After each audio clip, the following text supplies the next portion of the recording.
Moving on to the second thing that is important to realize. And that is the way that most people talk about breaking a bad habit. Most people have it completely wrong. And so I don't even want to talk about breaking bad habits, because you don't break a bad habit. Instead, you replace it with something better.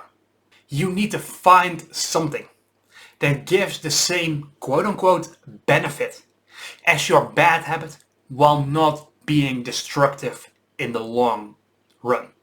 So let me give you an example and then I'll go and cover the theory behind this. One example would be that for years of my life, I had this bad habit of constantly being on my phone, scrolling, playing some games, and that kind of silly stuff. I tried breaking the habit. It didn't work. Because now once I deleted the apps and the games from my phone, now I find myself on YouTube, watching some mindless content. Now I find myself playing video games on my computer. Now I find myself having a controller in my hand, playing on my PlayStation. Right? And so my bad habits didn't go away. They just were moved to a different location. And that reason is because I didn't fix the problem. The real problem was not the apps on my phone. It was not the time I spent on playing these games, on scrolling social media, on watching content. That was not the real problem. The real problem was boredom. Because I had nothing worthwhile that I wanted to work towards. And so in that absence, in that void of time where I'm like, what the hell do I do?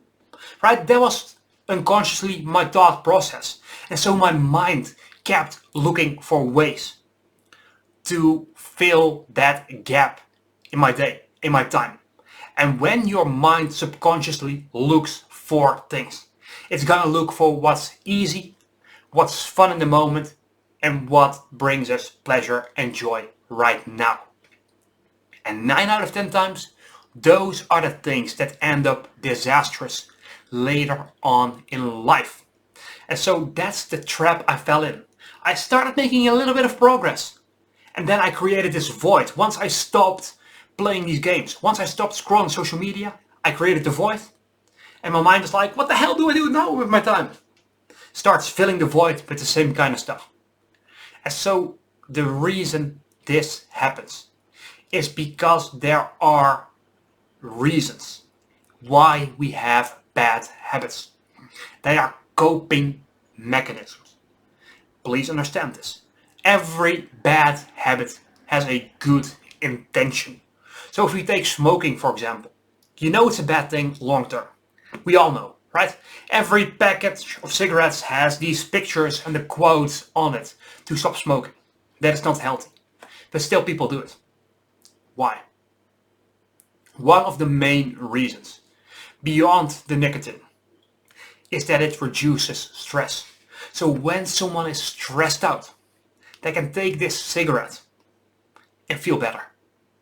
The mind tries to solve the problem of over here having stress. And it tries to do that in like a sort of cheating kind of way, the easy way out. That way out of that stress for a lot of people is smoking. For other people it is eating way too much. For yet other people it is just putting on a headset and playing video games. Right? The mind tries to solve a problem to the best of its abilities. And once that pattern is set, right? Once you are stressed for one time or two times and you take the cigarette and you feel better. Now the mind is like, oh, wait a minute. So when I'm stressed, I do this thing over here. I go and smoke the cigarette. I go and eat some unhealthy food. I go and play video games. And that makes me feel better. And so the intention of reducing stress is good. But it is just that your mind has found ways to do so in a non-productive, non-healthy way that won't be sustainable for your long-term success. That's the root of bad habits.